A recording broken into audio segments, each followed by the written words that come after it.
Halo teman-teman, apa kabar? Saya harap semuanya baik-baik saja ya di kondisi pandemi corona seperti ini. Saya berharap semuanya dalam kondisi baik, sehat, ya, tidak ada sesuatu yang menghalangi dalam proses pembelajaran kita. Ya, pada kesempatan hari ini kita akan mencoba belajar bersama-sama. Ya, walaupun jarak memisahkan kita, tetapi saya yakin bahwa semangat kita tetap sama, kita mau belajar. Teman-teman terkasih, pada pembelajaran kita pada kali ini, ya, kita akan masuki bab pertama, yaitu tentang arti dan makna gereja. Nah, bab pertama ini ada dua sub pembahasan, teman-teman. Yang pertama kita akan belajar tentang gereja sebagai umat Allah. Nah, intinya teman-teman, kita akan mencari atau mencoba menggali apa sih arti gereja, apa sih makna gereja. Maka untuk tahap awal ini kita akan bersama-sama untuk melihat apa makna gereja itu. Nah, pertama, gereja dilihat sebagai umat Allah. Bagaimana teman-teman ini dilihat atau dipahami? Mari kita belajar bersama-sama. Teman-teman terkasih, kalau kita diberi pertanyaan, apa itu gereja? Ya, teman-teman bisa menjawab apa atau apa yang akan teman-teman jawab? Ya, kira-kira apa teman-teman? Silakan, saya beri waktu 30 detik untuk merumuskan.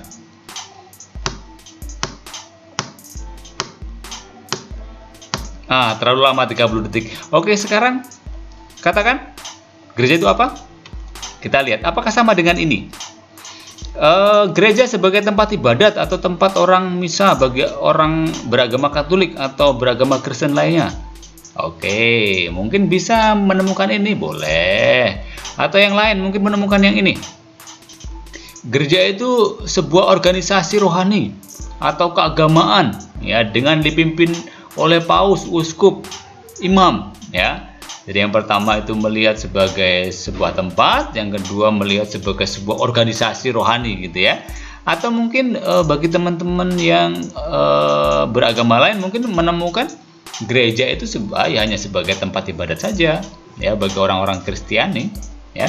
Atau mungkin bagi teman-teman yang lain yang tidak yang beragama selain beragama lain mungkin juga bisa menemukan gereja itu ya sebuah warisan kolonial ya, sebuah lembaga keagamaan ya, gitu ya. Jadi bermacam-macam pemahaman orang ketika ditanya mengenai apa itu gereja. Maka teman-teman kita akan lihat bersama-sama. Secara etimologi ya atau asal-usul kata, sebetulnya gereja itu berasal dari bahasa Portugis ya, malah dari bahasa Portugis teman-teman ya. Itu dari kata igreja. Nah, igreja ini sendiri ya diambil atau berasal dari bahasa Yunani ya, yaitu ecclesia. Nah, ini juga hampir sama dengan bahasa Latin ecclesia. Nah, tetapi ecclesia di sini ya berarti kumpulan atau pertemuan atau rapat. Nah, itu pemahaman lain mengenai ecclesia. Ya, di samping pemahaman bahwa ecclesia itu adalah mereka yang dipanggil, kaum atau golongan. Nah, teman-teman, kata gereja atau ecclesia ini sebetulnya pada awalnya dipakai ya bukan sembarangan untuk menyebut kumpulan, tetapi kumpulan orang-orang yang sangat khusus ya. Nah, nanti kekhususan apa itu nanti akan kita lihat sama-sama teman-teman ya. Untuk menonjolkan kekhususan dipakailah kata asing. Nah, karena khusus, maka kemudian supaya menonjol maka dipakailah istilah ecclesia tadi ya. Nah, teman-teman, sekarang ya memang tidak bisa dipungkiri bahwa gereja dipakai untuk menyebut gedung-gedung ibadat ya, ataupun untuk menyebut umat Kristen setempat ya, jemaat atau umat dan umat keseluruhannya ya, itu sekarang ini memang disebut dengan gereja. Teman-teman, kita lihat bersama-sama ya, Konsili Vatikan kedua yang dilaksanakan tahun 1962 sampai 1965 ya, menyebut gereja itu sebagai apa teman-teman? Sebagai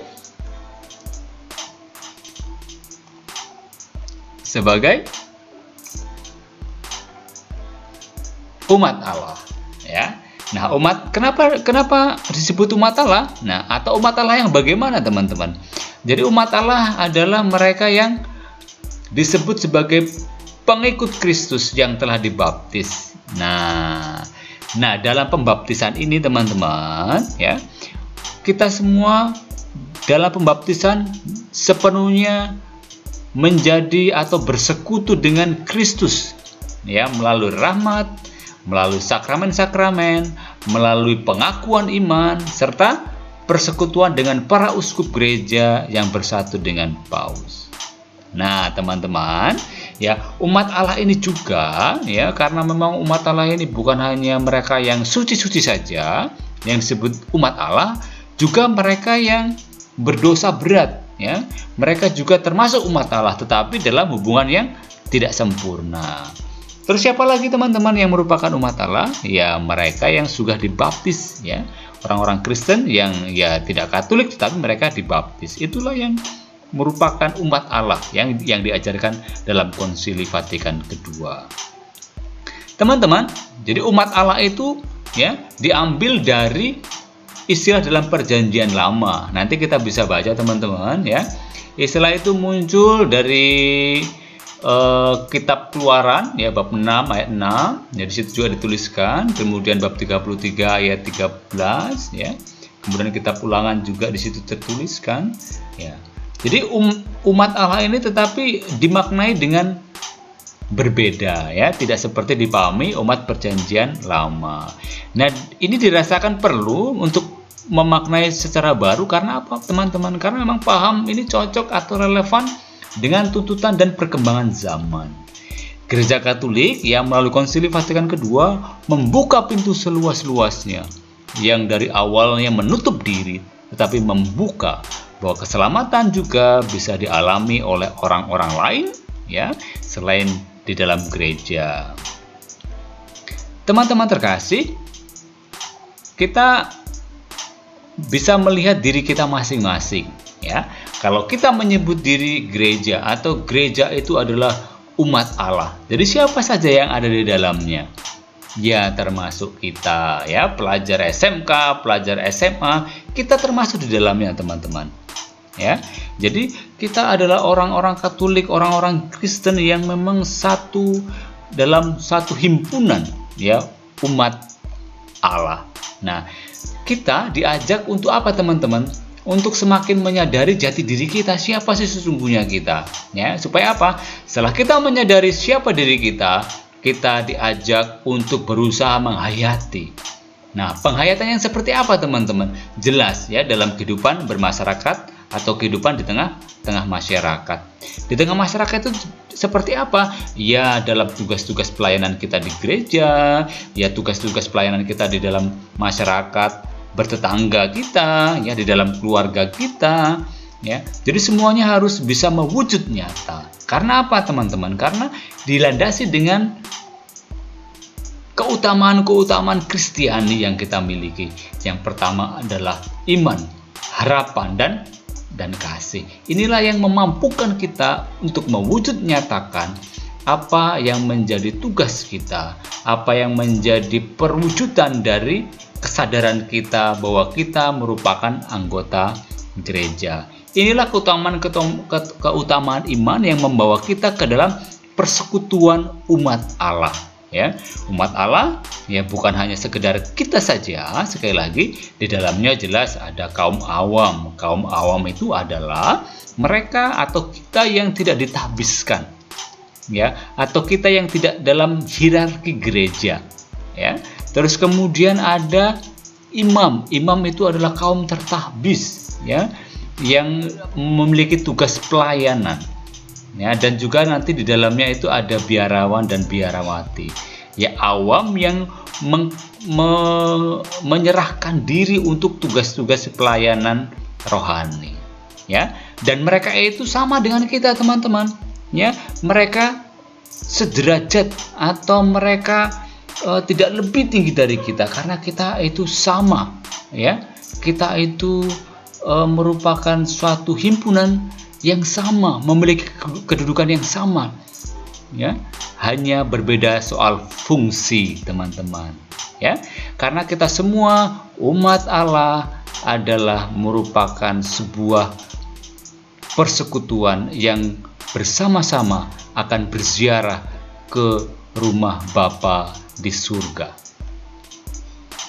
Teman-teman terkasih, kita sebagai umat Allah, ya, harus ingat, ya, bahwa dalam pembelajaran kita, ya, bisa disimpulkan bahwa kata gereja, ya, berasal dari bahasa Portugis igreja, yang diambil dari kata atau bahasa Yunani ekklesia, yang berarti kumpulan, pertemuan atau rapat. Ya, Paus Fransiskus menjelaskan ekklesia sebagai pertemuan akbar orang-orang yang dipanggil. Dipanggil apa? Dipanggil oleh Allah sendiri. Ya, Allah memanggil kita semua menjadi keluarganya. Ya, gereja juga dimaknai sebagai kasih Allah yang diaktualisasikan dalam mencintai dirinya dan orang lain, semua orang tanpa membeda-bedakan. Teman-teman, gereja juga dimaknai sebagai sebuah keluarga yang kita cintai dan mencintai kita. Ya, itulah juga gereja. Teman-teman, gereja menjadi nyata ketika Roh Kudus memenuhi hati para rasul. Ya, kita akan lihat, ya, di kisah para rasul, ya, bahwa disitulah gereja ketika karunia Roh Kudus memenuhi hati dan membakar semangat untuk pergi keluar dan memulai perjalanan para rasul untuk mewartakan Injil dan menyebarkan kasih Allah. Ciri-ciri gereja sebagai umat Allah itu nampak juga dalam kesatuan dan persaudaraan sejati. Tadi kita sudah lihat, teman-teman, ya. Jadi kita juga bisa simpulkan, teman-teman, bahwa dasar dan konsekuensi gereja sebagai umat Allah adalah, ya, bahwa hakikat gereja sendiri adalah persaudaraan, cinta kasih, ya. Itu jelas nampak dalam praktik hidup jemaat perdana atau gereja perdana. Itu dikisahkan dalam Kisah Para Rasul bab 2 ayat 41 sampai 47. Adanya aneka macam karisma, ya, atau karunia yang tumbuh di kalangan umat yang semestinya dipelihara dan dikembangkan untuk pelayanan dalam jemaat, ya. Jadi apa yang kita punyai kita bisa bagikan dalam karya pelayanan kita, ya.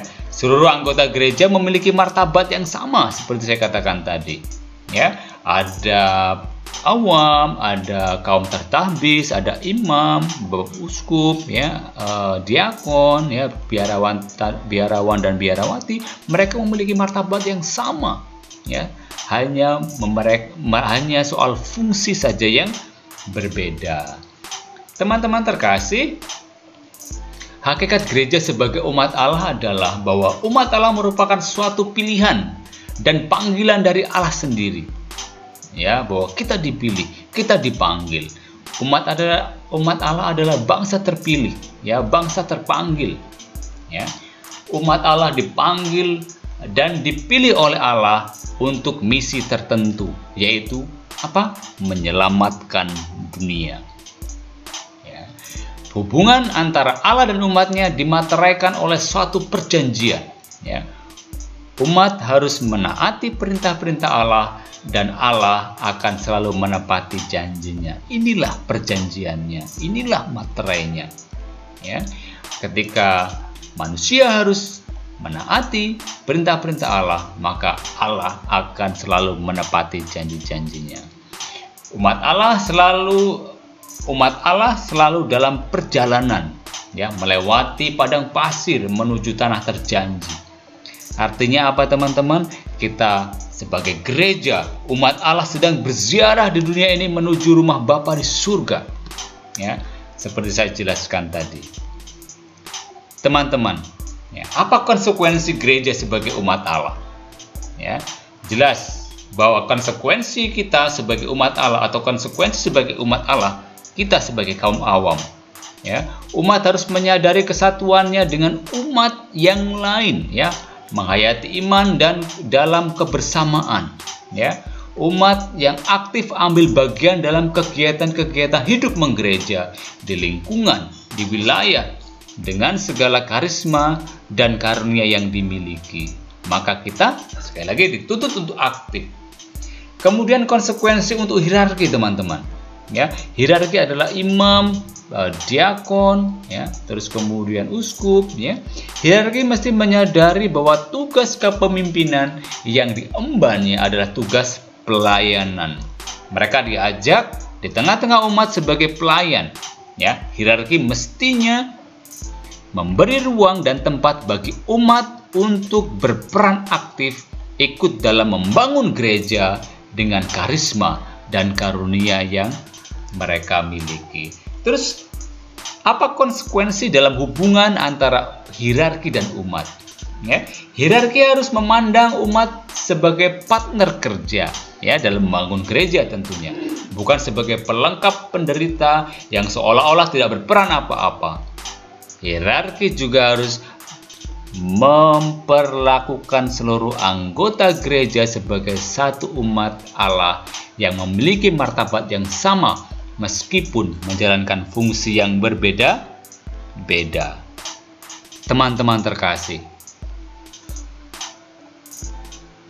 untuk mewujudkan, ya, tugas kita, keterlibatan kita dalam lingkungan masyarakat, maka untuk tugas kita sebagai umat Allah, sebagai pelajar Katolik, sebagai pelajar Kristen, kita dituntut untuk mampu menyumbangkan karunia-karunia yang kita miliki kepada orang-orang di sekitar kita. Maka untuk tugas teman-teman, saya meminta kalian untuk menuliskan kegiatan konkret yang dapat dilakukan di lingkungan atau paroki sebagai anggota gereja.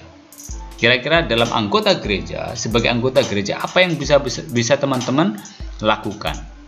Ya, misalnya teman-teman, ya, dalam masa pandemi corona yang seperti ini, teman-teman bisa melakukan hal-hal yang mungkin bisa dilakukan di gereja. Misalkan ikut dalam sterilisasi tempat ibadah misalnya, atau gereja misalnya, ya. Atau kalian bisa juga melakukan hal yang lain, ya, karena tidak boleh pergi ke gereja, tidak boleh karena masih dalam pandemi seperti ini, ya. Kira-kira apa yang bisa teman-teman lakukan sebagai kegiatan konkret kalian? Ya, silakan nanti kalian rencanakan, ya, suatu kegiatan konkret itu. Kemudian nanti silakan untuk membuat laporan tertulis tentang kegiatan itu.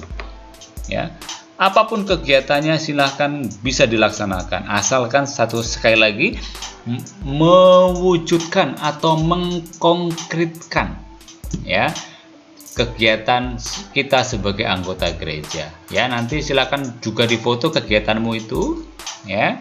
Kemudian bisa juga nanti meminta tanda tangan wali, ya, atau orang tuamu, ya, sebagai wujud bahwa kalian sudah melaksanakannya, ya. Nanti silakan untuk dikumpulkan laporanmu itu, ya, ke guru, ya, melalui WA atau Google Classroom, ya, untuk upload dokumen. Silakan. Teman-teman, demikian proses pembelajaran kita pada kesempatan kali ini. Terima kasih sudah belajar dengan sungguh-sungguh. Mohon maaf bila penjelasan kurang bisa memuaskan kalian. Kalau ada sesuatu yang mau ditanyakan, silahkan tuliskan di halaman komentar atau masukkan masukan untuk pembelajaran kita, supaya pembelajaran kita berjalan jauh lebih baik. Terima kasih atas perhatian, atas proses yang sudah kita lalui. Tuhan memberkati. Bye-bye.